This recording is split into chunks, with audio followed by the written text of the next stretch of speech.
Hi guys, मैं श्वेता राणा स्वागत करती हूँ आपका आपके अपने चैनल बायोलॉजी बूस्टर क्लासेस में।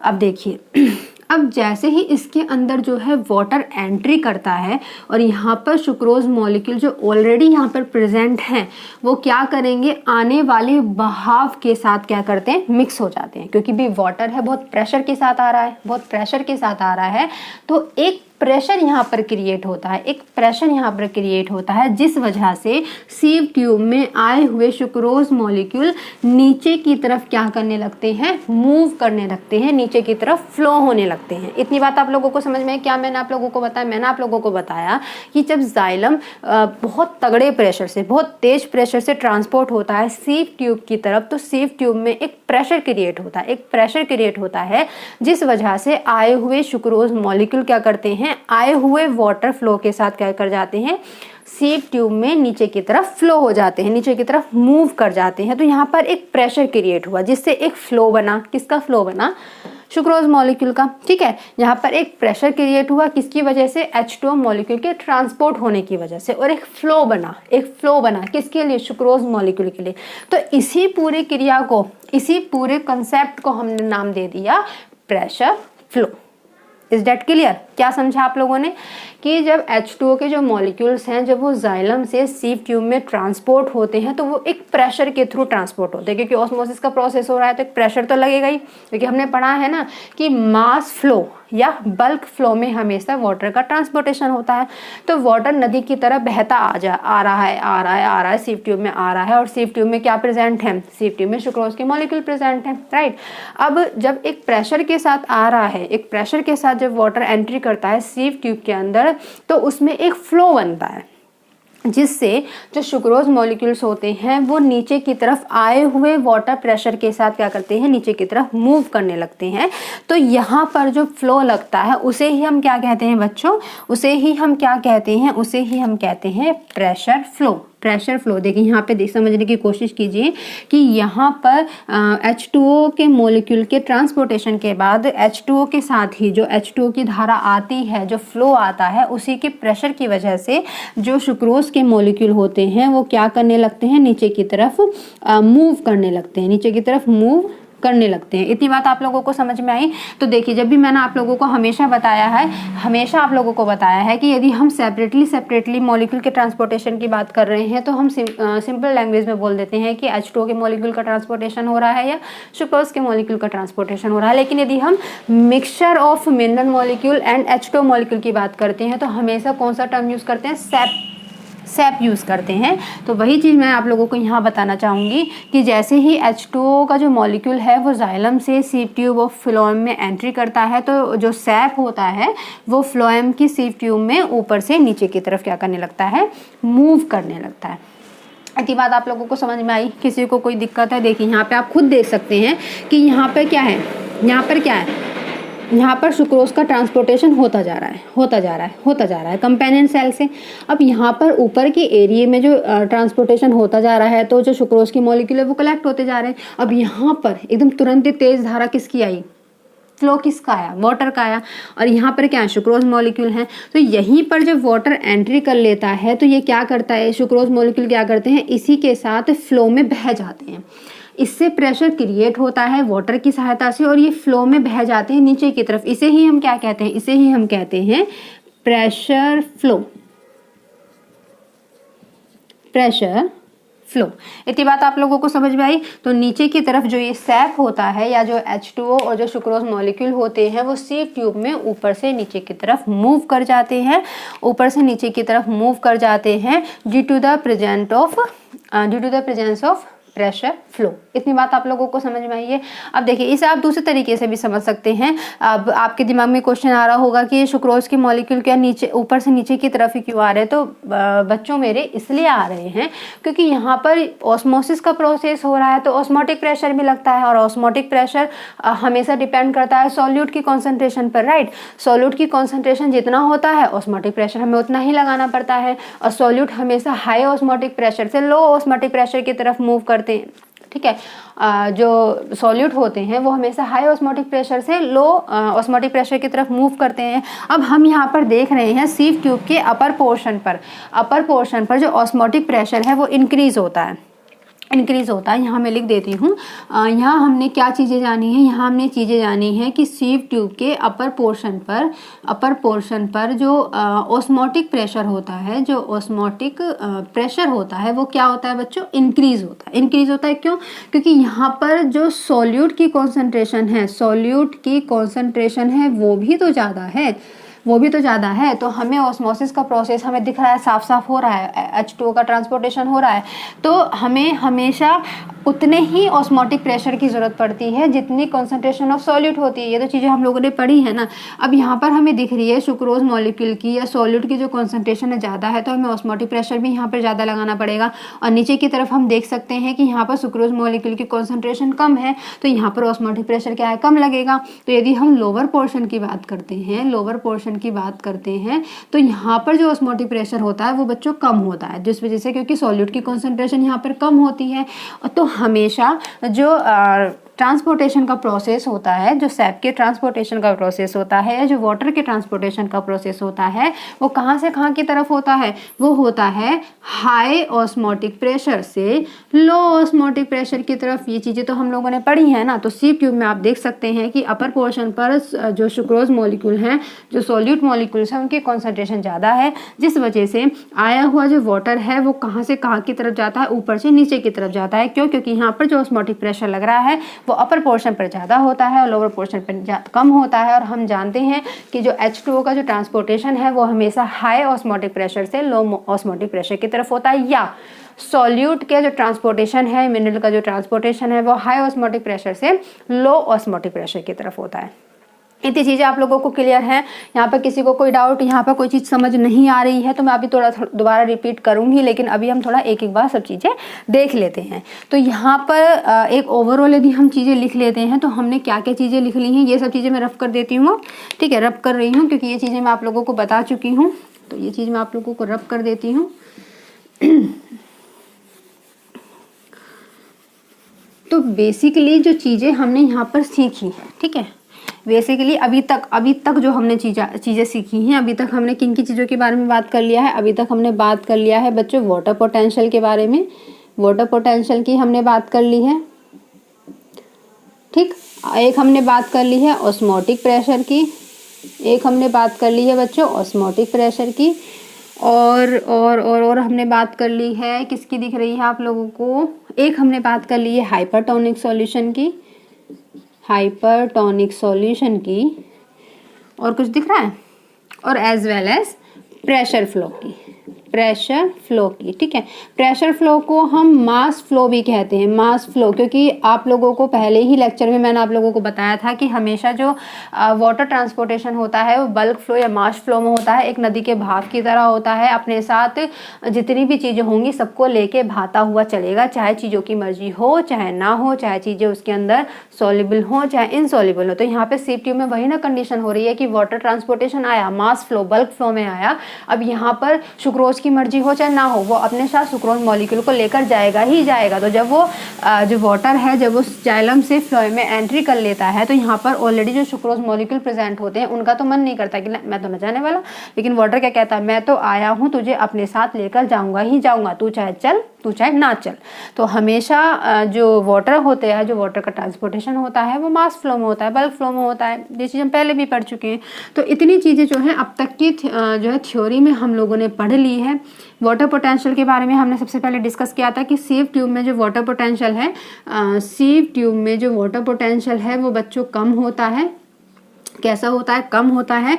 लेकिन यदि हम जाइलम की बात करते हैं तो वाटर पोटेंशियल क्या होता है बच्चों, ज़्यादा होता है। ये चीज़ें मैं आप लोगों को एक्सप्लेन कर चुकी हूँ। ऑस्मोटिक प्रेशर की यदि हम बात करते हैं तो upper portion of sieve tube में जो ऑस्मोटिक प्रेशर है वो ज़्यादा होता है। लेकिन यदि हम lower portion of sieve tube की बात करते हैं तो कैसा होता है बच्चों, कम होता है। ठीक है, बोलती भी जा रही हूँ साथ साथ, शॉर्ट में लिखती जा रही हूँ तो समझ लेना। ठीक, हाइपरटोनिक सॉल्यूशन हम क्यों कह रहे हैं, हाइपरटोनिक सॉल्यूशन हम इसलिए कह रहे हैं कि जैसे जैसे जो मॉलिक्यूल होते हैं, जो किसके मॉलिक्यूल होते हैं, सुक्रोज के जो मॉलिक्यूल होते हैं, जैसे जैसे वो सीव ट्यूब में ऐड होते जाते हैं, जैसे जैसे वो सीव ट्यूब में क्या होते जाते हैं बच्चों, ऐड होते जाते हैं, किसमें, सीव ट्यूब में, तो उसका जो वाटर पोटेंशियल है वो घटता चला जाता है, उसका वाटर पोटेंशियल घटता चला जाता है। तो इस टाइप की जो सॉल्यूशन होता है उसे हम हाइपरटोनिक सॉल्यूशन कहते हैं।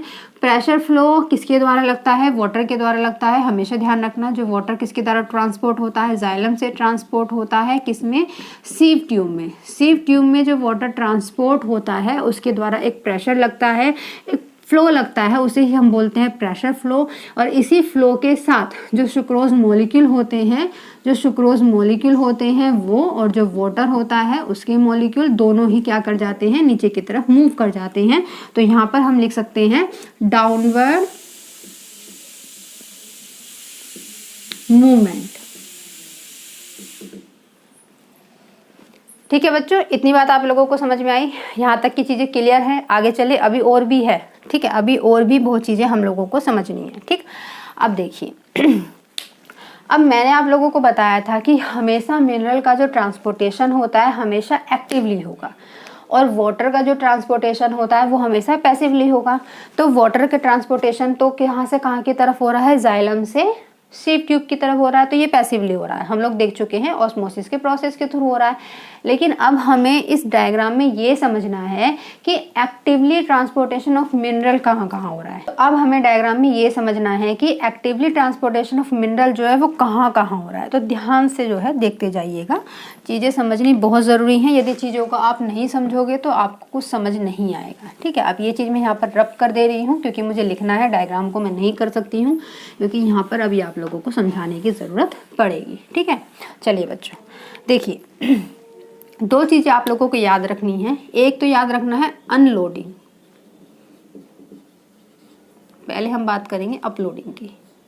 ठीक, और एक आपको याद रखना है अनलोडिंग, मतलब सामान को चढ़ाना और सामान को उतारना। ठीक है, अब देखिए यदि हम अनलोडिंग की बात करते हैं तो मुझे बताइए आप डायग्राम में देखकर कि कहाँ से कहाँ की तरफ सामान चढ़ रहा है, मतलब जो सुक्रोज है वो कहाँ से कहाँ की तरफ चढ़ रहे हैं और कहाँ से कहाँ की तरफ उतरेंगे। देखिए इस चीज़ को भी थोड़ा बाद में समझाती हूँ, पहले एक चीज़ यहाँ पर छूट गई है, वो चीज़ समझ लीजिए कि जब जो है जो सुक्रोज मॉलिक्यूल हैं वाटर फ्लो के साथ या प्रेशर फ्लो के साथ सीव ट्यूब में नीचे की तरफ आ जाते हैं तो देन ये ट्रांसफ़र कर दिए जाते हैं सिंक में। किस में ट्रांसपोर्ट कर दिए जाते हैं, सिंक में। आई बात समझ में? क्या हमने समझा कि फ्लोएम के अंदर जब सीव ट्यूब में अपर पोर्शन से लोअर पोर्शन की तरफ जो सुक्रोज मॉलिक्यूल है जब वो ट्रांसपोर्ट कर दिए जाते हैं तो लोअर पोर्शन में आने के बाद जो सुक्रोज मॉलिक्यूल होते हैं वो वाटर के साथ ही किस में ट्रांसपोर्ट कर दिए जाते हैं बच्चों, सिंक वाले पार्ट में। और सिंक वाला पार्ट कौन सा होता है, पार्ट ऑफ यूटिलाइजेशन। ये चीज़ें तो आपको याद होगी, मैंने लास्ट लेक्चर में बताया था, या हम इसको दूसरा नाम कह सकते हैं पार्ट ऑफ स्टोरेज। ठीक है, पार्ट ऑफ स्टोरेज भी कह सकते हैं, पार्ट ऑफ यूटिलाइजेशन भी कह सकते हैं। क्यों? क्योंकि यहाँ पे फोटोसिंथेसिस की क्रिया हुई, सुक्रोज का फॉर्मेशन हुआ, सुक्रोज फ्लोएम की तरह ट्रांसपोर्ट कर दिया गया सिंक वाले पार्ट में। और सिंक वाले पार्ट को हम पार्ट ऑफ यूटिलाइजेशन भी कह सकते हैं, पार्ट ऑफ स्टोरेज भी कह सकते हैं। और वो कौन कौन से पार्ट हो सकते हैं बताइए जल्दी से, कौन कौन से पार्ट हो सकते हैं बच्चों? कुछ भी हो सकता है, रूट भी हो सकता है, फ्लावर भी हो सकता है, कैम्बियम हो सकता है, मेरिस्टेमेटिक टिश्यूज हो सकते हैं, रूट टिप हो सकते हैं, रूट हेयर्स हो सकते हैं, बड हो सकती हैं, छोटी छोटी ट्विग हो सकती हैं। एनी पार्ट ऑफ प्लांट जिसे नीड है, जिसे नीड है खाने की, पीने की, खेलने की, कूदने की, अपने आप को डेवलप करने की, अपने आप को ग्रो करने की, तो ऐसे जो भी पार्ट होंगे प्लांट के अंदर वो सारे के सारे क्या कहलाते हैं बच्चों? सिंक कहलाते हैं। ठीक है, ऐसे पार्ट कहलाते हैं जहाँ पे हम क्या करते हैं, बने हुए खाने को ट्रांसपोर्ट कर देते हैं कि जा वहाँ जाकर तू अब स्टोर हो जा, वहाँ जाकर तू अब स्टोर हो जा। फिर उन पार्ट्स को जैसे जैसे ज़रूरत पड़ती रहेगी वो अपने अंदर स्टोर किए गए फूड पार्टिकल्स को यूज़ करते रहेंगे, अपने अंदर स्टोर किए गए मिनरल मॉलिक्यूल्स को यूज़ करते रहेंगे। ठीक है, इसलिए हम सिंक को कहते हैं part of utilisation as well as part of storage. अब यदि सिंक की बात हमने समझ ली है तो हमें सोर्स तो चाहिए, क्योंकि फ्लोएम के द्वारा जो ट्रांसपोर्टेशन का प्रोसेस होता है वो हमेशा कहाँ से कहाँ की तरफ होता है? सोर्स से सिंक की तरफ होता है, राइट। तो अपलोडिंग यदि की हम बात करते हैं, अपलोडिंग यदि हम बात, हाँ सोर्स क्या होंगी? बेसोफिल सेल्स होंगी, याद रखना। ठीक है, याद रखना, कभी कहो कि मैम ने सिंक तो बता दिया, सोर्स तो बताया ही नहीं। तो बच्चों सोर्स तो क्या होंगी? वो सेल्स होंगी ना लीफ की, जिसके अंदर फोटोसिंथेसिस की क्रिया हो रही है और प्रकाश संश्लेषण किसकी क्रिया किसके अंदर हो रही है? मेसोफिल सेल्स के अंदर हो रही है। तो सोर्स यहाँ पर एक्चुअली में क्या है? लीफ है। सोर्स से सिंक की तरफ फ्लोएम के द्वारा जो ट्रांसपोर्टेशन होता है मिनरल का, वो किसके थ्रू होता है? एक प्रेशर फ्लो के थ्रू होता है। यही जो डिस्क्रिप्शन था, यही जो पूरी राम कथा थी, यही दी थी एक साइंटिस्ट जिसे हम बोलते हैं मंच। आई बात समझ में? चले आगे समझें।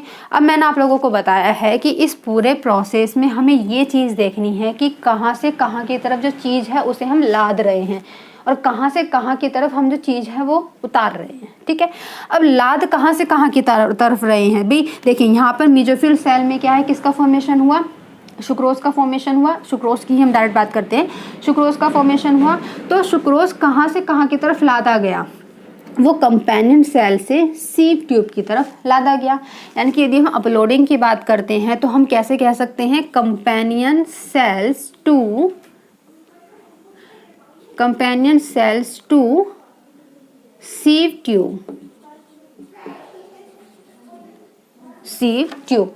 इतना तो क्लियर है, यहाँ तक तो आप लोगों को समझ में आ रहा होगा। अपलोडिंग हम कर रहे हैं किसकी? Uploading of sucrose. ठीक है, अपलोडिंग ऑफ सुक्रोज, क्योंकि हमें ट्रांसफर भी तो करना है ना, हमें ट्रांसपोर्ट करना है, तो उसके लिए हमें पहले चीज़ें लादनी भी तो होगी। और चीज़ क्या बनी है? सुक्रोज बनी है। किसके अंदर बनी है? लीफ के अंदर बनी है। अब उसे कहाँ से कहाँ लाद रहे हैं? यहाँ ट्रांसपोर्ट कर रहे हैं कंपेनियन सेल्स में, देन ट्रांसपोर्ट कर रहे हैं सीव ट्यूब में। तो यहाँ पर हमने क्या करा? सुक्रोज को ट्रांसपोर्ट कर दिया, लाद दिया कि चल चढ़ जाओ उसमें जाकर। तो कहाँ से कहाँ की तरफ? कंपेनियन सेल्स से सीव ट्यूब की तरफ। ठीक, अब यदि हम अनलोडिंग की बात करें, अनलोडिंग की यदि हम बात करते हैं, मतलब चीज़ को कहाँ से कहाँ उतारा जा रहा है, अनलोडिंग ऑफ सुक्रोज की यदि हम बात करते हैं तो ध्यान से देखना बच्चों, अनलोडिंग कहाँ से कहाँ की तरफ हो रही है? सीव ट्यूब से सिंक की तरफ। समझ रहे हैं? सीव ट्यूब से सिंक की तरफ। तो यहाँ पर हम क्या लिखने वाले हैं? अनलोडिंग जो हो रही है सुक्रोज मॉलिक्यूल की, वो कहाँ से हो रही है? Sieve tube to sink. इतनी बात आप लोगों को समझ में आई है। अब देखिए सोर्स से यानी कि मेसोफिल सेल से कंपेनियन सेल्स और सीव ट्यूब तक जो क्या है? मिनरल्स को ट्रांसपोर्ट किया जा रहा है। समझ में आ रही है बात? ट्रांसपोर्ट किया जा रहा है। और सीव ट्यूब से सिंक की तरफ भी मिनरल्स को ट्रांसपोर्ट किया जा रहा है। और हमेशा ट्रांसपोर्टेशन ऑफ मिनरल्स किसके थ्रू होता है बच्चों? एक्टिवली, राइट, एक्टिव प्रोसेस के थ्रू होता है। तो हमेशा अपलोडिंग और अनलोडिंग का जो प्रोसेस होता है वो कैसा होता है बच्चों? एक्टिवली होता है। यही चीज़ मैं आप लोगों को समझा रही हूँ, यही चीज़ मैं आप लोगों को समझाना चाहती थी, इसलिए सिंक को बनाना यहाँ भूल गई थी, लेकिन इसलिए पहले ये बनाया कि देखिए हमें यहाँ पर इस पूरे डायग्राम में, इस पूरी राम कथा में पहले ये बात जाननी है कि बच्चों कहाँ पर क्या है? लोडिंग का प्रोसेस हो रहा है और कहाँ पर अनलोडिंग का प्रोसेस हो रहा है, कहाँ पर हम चीज़ों को लाद रहे हैं और कहाँ से कहाँ की तरफ चीज़ों को उतार रहे हैं, खाली कर रहे हैं। अब सीव ट्यूब है, सीव ट्यूब तो कॉमन है। सीव ट्यूब यहाँ पर कंपेनियन सेल से अटैच है और यहाँ पर जाइलम और सिंक से अटैच है। जाइलम का तो आप हटा ही दीजिए, क्योंकि हम बेसिकली यहाँ पे फ्लोएम के द्वारा ट्रांसपोर्टेशन समझ रहे हैं, वो भी मिनरल का, कि जाइलम के द्वारा जो ट्रांसपोर्टेशन होता है वो हमेशा नीचे से ऊपर की तरफ ही होगा। ठीक है, तो यहाँ पर भी एक चीज़ आप लोगों को याद रखनी है कि यदि जाइलम के द्वारा ट्रांसपोर्टेशन की बात आती है, जाइलम के द्वारा ट्रांसपोर्टेशन की बात आती है, तो जाइलम के द्वारा जो ट्रांसपोर्टेशन होता है वो हमेशा होता है यूनिडायरेक्शनल। लेकिन यदि फ्लोएम के द्वारा ट्रांसपोर्टेशन की बात आती है तो वो होता है multi directional. Multi directional. I hope so कि इतनी राम कथा पढ़ने के बाद मुझे नहीं लगता कि मुझे इस चीज़ को आपको समझाने की ज़रूरत पड़नी चाहिए कि जाइलम के द्वारा ट्रांसपोर्टेशन का प्रोसेस जो है वो यूनी डायरेक्शनल क्यों हो रहा है और फ्लोएम के द्वारा मल्टी डायरेक्शनल क्यों हो रहा है। लेकिन फिर भी मैं आप लोगों को बताना चाहूँगी, क्योंकि हो सकता है कि हमारे इस लेक्चर में कुछ बच्चे न्यू जुड़ रहे हों।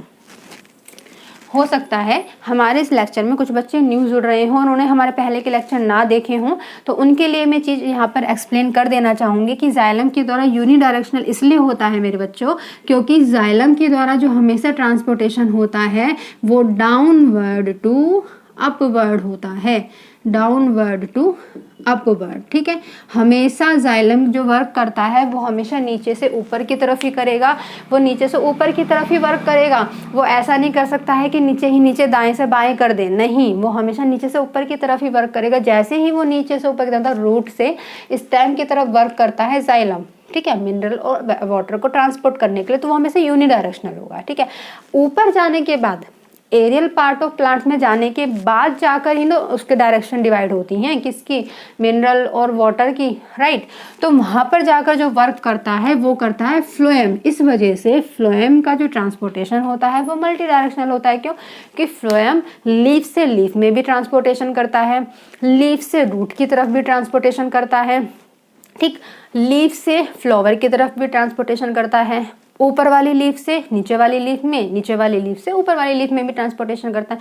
मतलब वो प्लांट के हर डायरेक्शन में जो है ट्रांसपोर्टेशन का प्रोसेस कर सकता है। दैट्स वाई जो फ्लोएम होता है उसका जो मूवमेंट कहलाता है वो मल्टी डायरेक्शनल कहलाता है, और जाइलम का जो मूवमेंट कहलाता है बच्चों वो हमेशा यूनी डायरेक्शनल कहलाता है। इतनी बात आप लोगों को समझ में आई? तो यही चीज़ मैं आप लोगों को यहाँ पर समझाने की कोशिश कर रही थी कि हमेशा अपलोडिंग का जो प्रोसेस होगा वो कंपेनियन सेल्स से किसकी तरफ होता है बच्चों, सीव ट्यूब की तरफ होता है, और हमेशा अनलोडिंग का जो प्रोसेस होता है वो हमेशा सीव ट्यूब से सिंक की तरफ होता है। क्यों? क्योंकि यहाँ से हमें सोर्स से चीज़ों को, क्योंकि सोर्स है, ठीक है, सोर्स है, पार्ट ऑफ मैन्युफैक्चर, मतलब किसी चीज़ को अपने अंदर पार्ट जो बना रहा है उसको हम बोलते हैं सोर्स। लीफ यहाँ पे सोर्स है क्योंकि इसके अंदर फोटोसिंथेसिस की क्रिया हो रही है, कार्बोहाइड्रेट का फॉर्मेशन हो रहा है, अपने अंदर बने हुए फूड पार्टिकल्स को या सुक्रोज मॉलिक्यूल्स को वो ट्रांसपोर्ट कर रही है फ्लोएम की तरफ, क्योंकि लीफ से लीफ की तरफ ट्रांसपोर्टेशन हो रहा है। अभी फ्लोएम है, लीफ में फूड का फॉर्मेशन हो गया है, अब उसे ट्रांसपोर्ट करना है बाकी पार्ट्स में, रूट में ट्रांसपोर्ट करना है, रूट टिप में ट्रांसपोर्ट करना है, बड में ट्रांसपोर्ट करना है, फ्लावर में ट्रांसपोर्ट करना है। तो हमें बेसिकली फ्लोएम तक क्या करना है, जो फूड बन चुका है, मिनरल बन चुके हैं, उसे ट्रांसपोर्ट करना है। तो जो सोर्स के अंदर जो सुक्रोज बन चुके हैं in the form of mineral molecules वो लाद दिए जाते हैं। लादे किस के थ्रू, हमने कंपेनियन सेल्स और सीव ट्यूब के थ्रू। तो हमने वही लिखा यहाँ पर कि अपलोडिंग का जो प्रोसेस है वो कहाँ से कहाँ हो रहा है, कंपेनियन सेल से सीव ट्यूब की तरफ हो रहा है। लेकिन अनलोडिंग का जो प्रोसेस हो रहा है, मतलब फ्लोएम की सहायता से जब ट्रांसपोर्टेशन ऑफ मिनरल का प्रोसेस हो जाता है और सिंक वाले पार्ट तक, मतलब जिस पार्ट को फ्लोएम को ट्रांसपोर्ट करना है मिनरल मॉलिक्यूल, उसे वो ट्रांसपोर्ट कर देता है।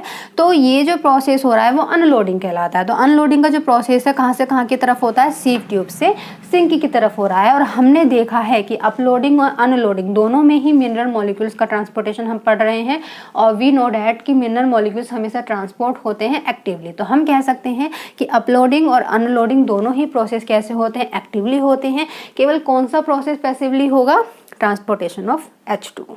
इतनी बात आप लोगों को क्लियर है? आई होप सो कि यहाँ की राम कथा आपको समझ में आ चुकी होगी। तो बच्चों ये जो था ये बेसिकली आपके जो ये चैप्टर हम लोग पढ़ रहे हैं ट्रांसपोर्टेशन इन प्लांट, सबसे लास्ट टॉपिक था आपके चैप्टर का। ठीक, अब तक के चैप्टर में हम लोगों ने क्या पढ़ा, हम थोड़ा सा रिवाइज करते हुए चलते हैं। यहाँ ये खत्म हो गया है, अब इसमें कोई राम कथा नहीं बची है, हमें बस यही पढ़ना था। हमें क्या पढ़ना था, हम यही तो पढ़ रहे थे कि फ्लोएम के द्वारा मिनरल का ट्रांसपोर्टेशन में एक्चुअली होता कैसे। तो हम लोगों ने इस डायग्राम के थ्रू समझ लिया है कि लीफ के अंदर जब फोटोसिंथेसिस की क्रिया होती है, फूड का फॉर्मेशन हो जाता है, जो ग्लूकोज है वो सुक्रोज में कन्वर्ट हो जाता है, तो फिर यही सुक्रोज जो है फ्लोएम वाले पार्ट को ट्रांसपोर्ट कर दिया जाता है। लेकिन फ्लोएम में भी वो किसके से सेल्स में जाता है, पहले कंपेनियन सेल्स में जाता है, देन वो सेव ट्यूब में जाता है और फिर सेव ट्यूब से होता हुआ कहाँ ट्रांसपोर्ट कर दिया जाता है, सिंक वाले पार्ट में ट्रांसपोर्ट कर दिया जाता है। आई बात समझ में? यहाँ तक की कहानी मैं ऐसा समझ रही हूँ आप लोगों को क्लियर हो गई होगी। अब मुझे नहीं लगता है कि मुझे कुछ भी चीज़ जो है यहाँ पर रिपीट करने की ज़रूरत होनी चाहिए, क्योंकि मैंने हर एक टॉपिक, इस चैप्टर से रिलेटेड हर एक टॉपिक आप लोगों को अच्छे से समझाने की कोशिश की है। लेकिन क्योंकि आज ये लेक्चर यहाँ पर ख़त्म हो रहा है तो मैं यहाँ पर, यदि कुछ बच्चे नए जुड़ रहे हैं तो मैं एक छोटा सा यहाँ पर रिवीजन करा के आप लोगों को चलती हूँ कि हमने इस चैप्टर में क्या क्या पढ़ा है, क्या क्या पढ़ा है। तो लेट्स स्टार्ट। ठीक, सबसे पहले हम लोगों ने जो स्टार्ट किया था, हमने ट्रांसपोर्टेशन इन प्लांट स्टार्ट किया था। हमने देखा था कि प्लांट में ट्रांसपोर्टेशन की ज़रूरत क्यों पड़ती है, क्योंकि बच्चों हमें प्लांट में ट्रांसपोर्टेशन की ज़रूरत पड़ती है। क्यों पड़ती है? क्योंकि प्लांट को अपनी ग्रोथ करनी है, प्लांट को डेवलपमेंट करना है। अपना भी छोटा सा प्लांट है, उसे हम मिट्टी में लगाते हैं, मिट्टी में हम उसे पानी देते रहते वो धीरे धीरे अपनी ग्रोथ करता रहता है। तो कहने का मतलब ये है कि प्लांट को अपनी ग्रोथ करने के लिए, जो छोटा सा प्लांट है उसे डेवलप होने के लिए ट्रांसपोर्टेशन की ज़रूरत पड़ती है। ट्रांसपोर्टेशन किस किस का होता है? ट्रांसपोर्टेशन हार्मोन्स का भी हो सकता है, ट्रांसपोर्टेशन मिनरल्स का भी हो सकता है बच्चों, ट्रांसपोर्टेशन फूड का होता है, ट्रांसपोर्टेशन न्यूट्रिएंट्स का होता है, ट्रांसपोर्टेशन वाटर का होता है। फिर हम लोगों ने पढ़ा था कि बेसिकली जो हम वाटर के ट्रांसपोर्टेशन की बात करते हैं तो वाटर का जो ट्रांसपोर्टेशन होता है वो हमेशा कैसा होता है? मास फ्लो या बल्क फ्लो में होता है। मतलब एक नदी की तरह जो वाटर है वो पूरे प्लांट में बहता चला जाता है और उसके साथ बाकी जो भी चीज़ें प्लांट के अंदर ट्रांसपोर्ट होनी होती हैं वो भी उसी के साथ बही चली जाती हैं। राइट। फिर हम लोगों ने बहुत सारी चीज़ें देखी, बहुत सारी मैकेनिज्म देखे, एपोप्लास्ट देखा, सिम्प्लास्ट देखा, ऑस्मोसिस देखा, प्लाज्मोलाइसिस देखा, इम्बाइबेशन देखा, ये सब चीज़ें देखी जो इस चैप्टर्स में आपसे मैंने डिस्कस की है। ठीक है, आप लोग मेरे लेक्चर को लगाकर देख सकते हैं। ठीक है, लास्ट जो टॉपिक हम लोगों ने शुरू करा, हम लोगों ने अच्छे से एक्सप्लेन किया कि वाटर का ट्रांसपोर्टेशन पढ़ा। अब हमें जानना है कि चलो जाइलम की सहायता से तो हमने देख लिया कि यूनिडायरेक्शनल यदि हम ट्रांसपोर्टेशन की बात कर रहे हैं कि वो कैसा होता है। अब हमें ये भी जानना है कि भैया फ्लोएम के द्वारा ट्रांसपोर्टेशन कैसा होता है। ज़्यादातर हम लोग क्या पढ़ते हैं? हम लोग ये पढ़ते हैं कि मिनरल और वाटर का जो ट्रांसपोर्टेशन है वो जाइलम से होता है और फूड का जो ट्रांसपोर्टेशन है वो मिनरल से होता है। लेकिन यहाँ पर हमने ये चीज़ भी जानी कि ऐसा कतई नहीं है। फ्लोएम का ट्रांसपोर्टेशन, फ्लोएम जब भी ट्रांसपोर्टेशन करता है तो ऐसा नहीं है कि वो सिर्फ फूड पार्टिकल्स का करता है, बल्कि वो मिनरल्स मॉलिक्यूल का भी ट्रांसपोर्टेशन करता है। ये चीज़ हम लोगों ने अपने लेक्चर में जानी। फिर हम लोगों ने जाना कि जो फ्लोएम के द्वारा ट्रांसपोर्टेशन होता है वो एक प्रेशर फ्लो के द्वारा होता है। इस बात को एक्सप्लेन किया था एक ई मंच नाम के साइंटिस्ट थे।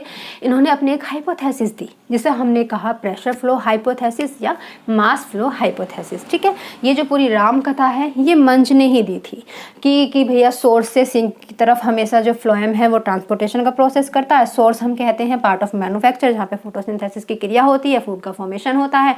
और सिंक हम कहते हैं पार्ट ऑफ यूटिलाइजेशन या पार्ट ऑफ स्टोरेज, जहाँ पर जो है फूड पार्टिकल्स या मिनरल मॉलिक्यूल या एस्टोमोलिक्यूल जाकर स्टोर हो जाते हैं, जिन भी पार्ट्स में होते हैं प्लांट के अंदर। ठीक है, ये पूरी रामकथा हमने देखी। रामकथा में हमने जाना कि एक्टिवली मिनरल का ट्रांसपोर्टेशन कहाँ से कहाँ की तरफ होगा, पैसिवली वाटर का ट्रांसपोर्टेशन कहाँ से कहाँ की तरफ होगा। हमेशा याद रखना, हमेशा ध्यान रखना कि वाटर का ट्रांसपोर्टेशन हमेशा ऑस्मोसिस प्रोसेस के थ्रू होता है, हमेशा पैसिवली होता है, और मिनरल्स का जो ट्रांसपोर्टेशन होता है वो बच्चों हमेशा एक्टिवली होता है।